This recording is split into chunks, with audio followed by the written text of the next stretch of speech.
Muddled voices floated around me, lost in the darkness of the void. I felt lightheaded and delirious, as if I just ran a 2-mile sprint. My body lightly rocked back and forth while I drifted through the abyss. However, my peacefulness couldn't stay forever.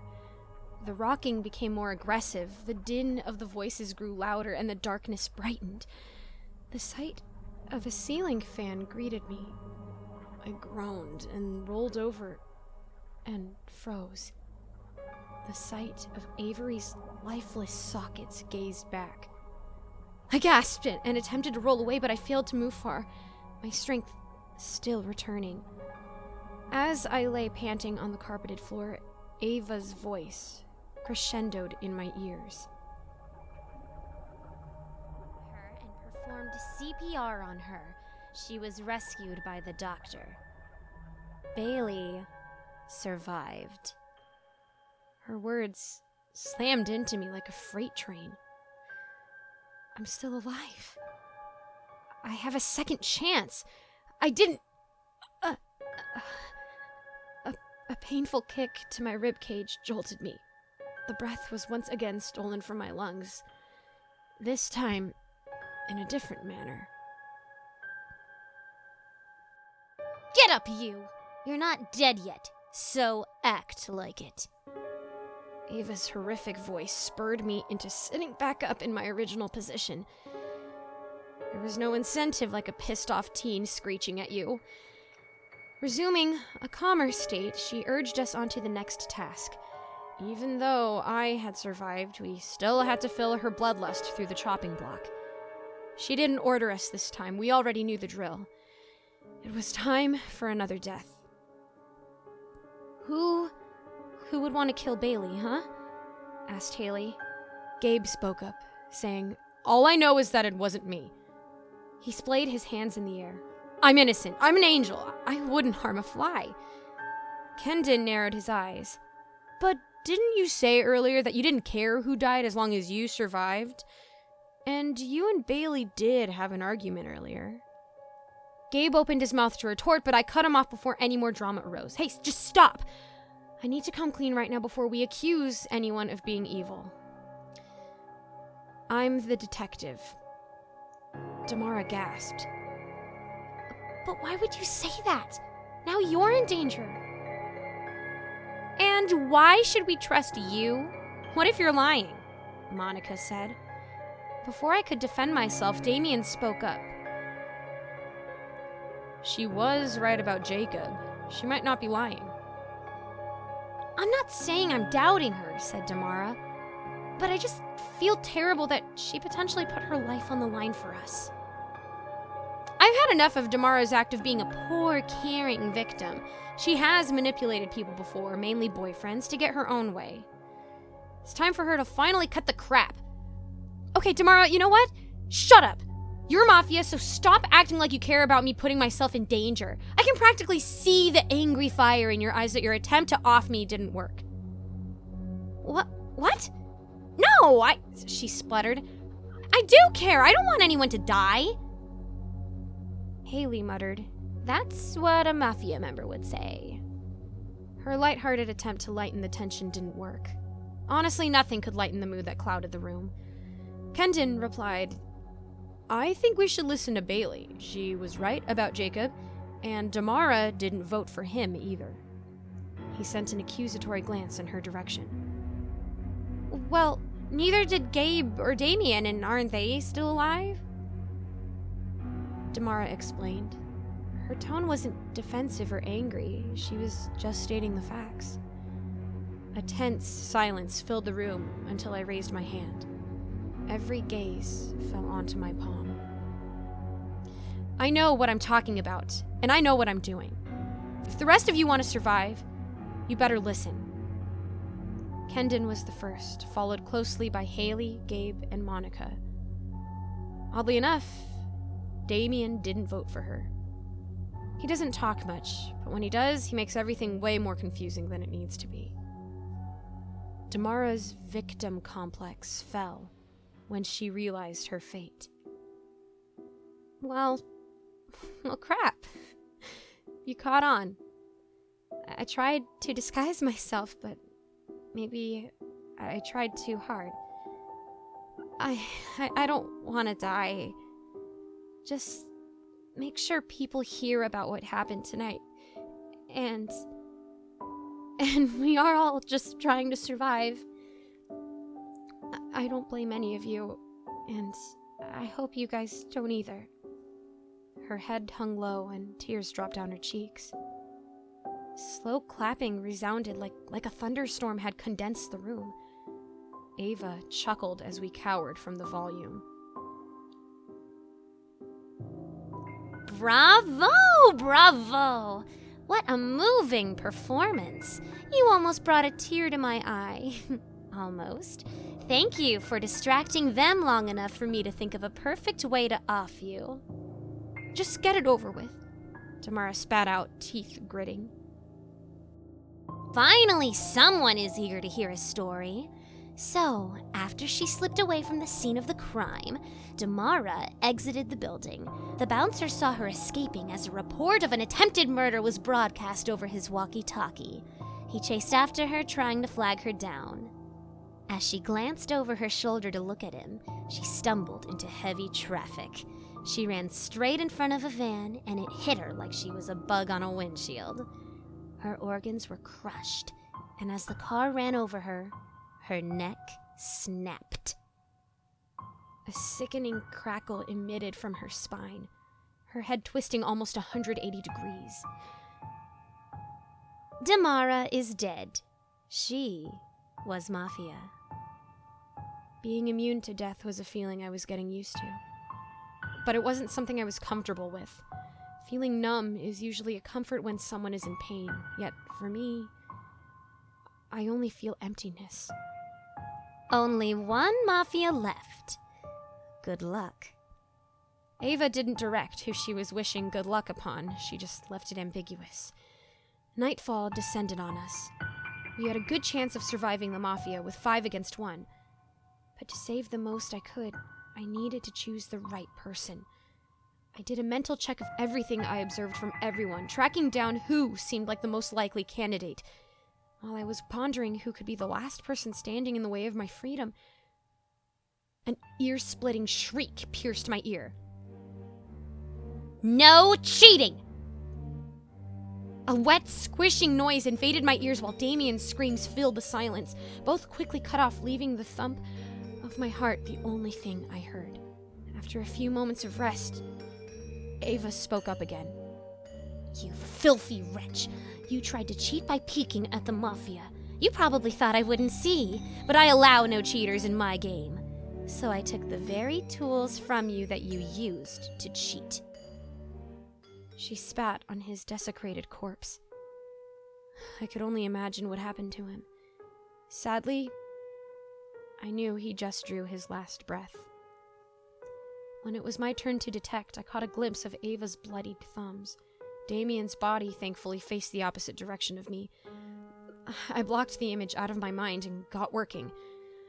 I decided to go for Gabe. Maybe it was my bias against him. Maybe my gut feeling was ringing true for the 3rd time. All I knew is that he seemed suspicious. Yet I came back with an answer I didn't expect. He was innocent. Then who was it? Waking up, I looked hard at everyone. I could save 3, hopefully 4. If everything went for the best, I just needed to have time to think. Ava sighed, catching our attention. Listen up. I'm gonna keep this one short and simple, okay? Silence. Good. This person witnessed Bailey being strangled. After she was saved, he ran outside to call the police. While he wasn't looking, the last Mafia member snuck up behind him. They picked up a pipe strewn on the floor and bludgeoned him in the head with it. A dent formed in Gabe's head, knocking him to his knees. Blood trickled out, his eyes crossed. His eyes reached mine, simultaneously sending out a plea for help and what I think was an apology. For what, I wasn't exactly sure. He was repeatedly bashed in the head until it was an unrecognizable pulp. Gabe, the doctor, is dead. Blood oozed out of what remained of his caved-in skull.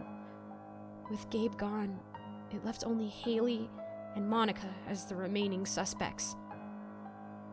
I decided this catastrophe needed to end right now, so I got right to the punch.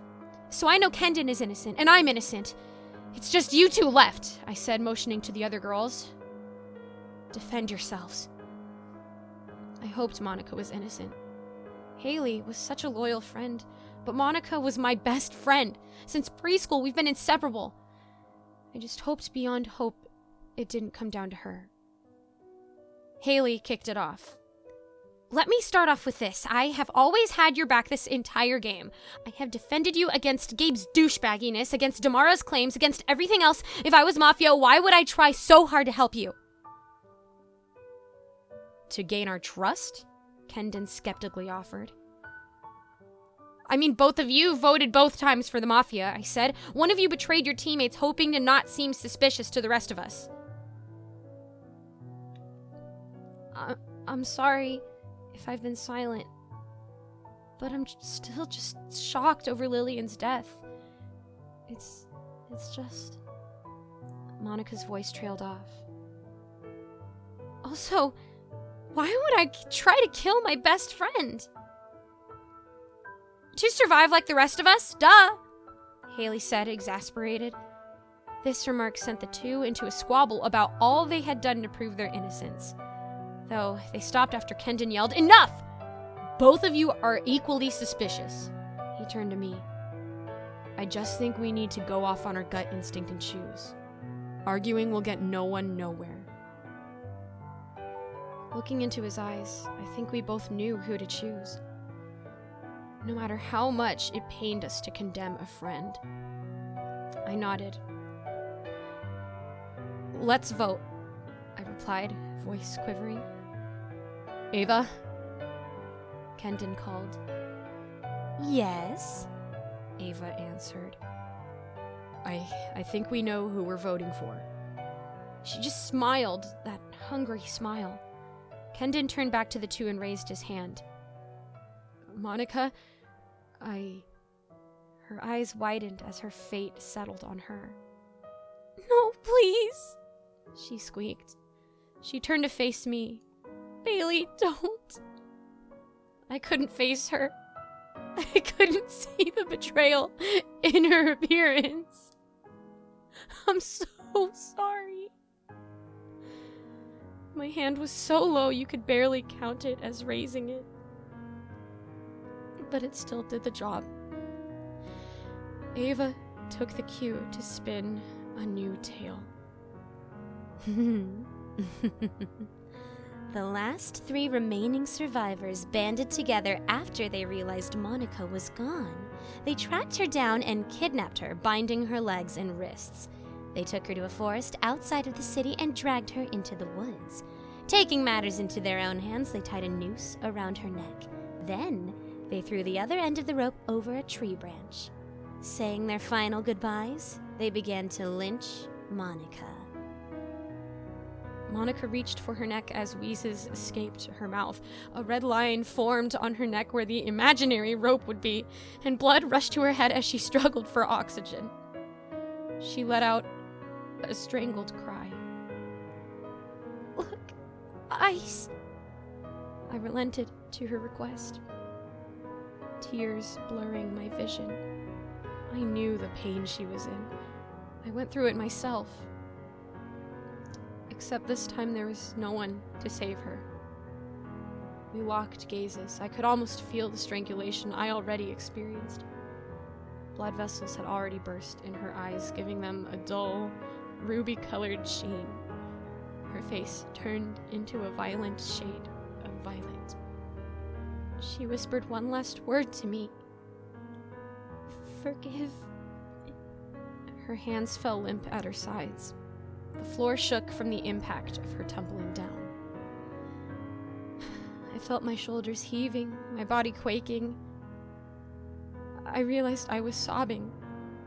I let it all loose, not holding back the wave of emotions that swelled over me. Fear, rage, sorrow, relief. Muffled voices filled the background. People scrambled toward me, pulling me up and away from the gruesome scene.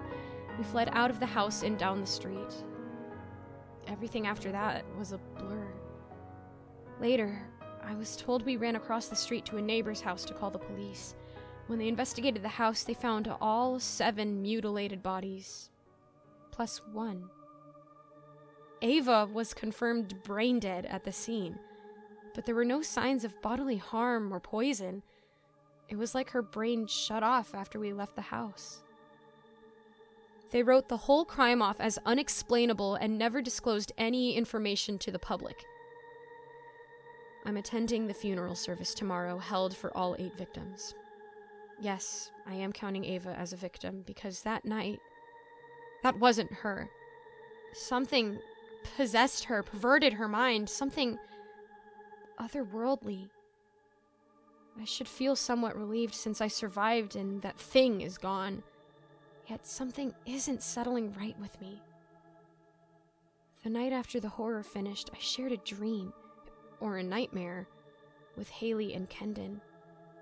In it, a twisted version of Ava stood over us. She uttered 2 sentences that leaves me horrified to ever close my eyes again. The game isn't over yet. It's only just begun.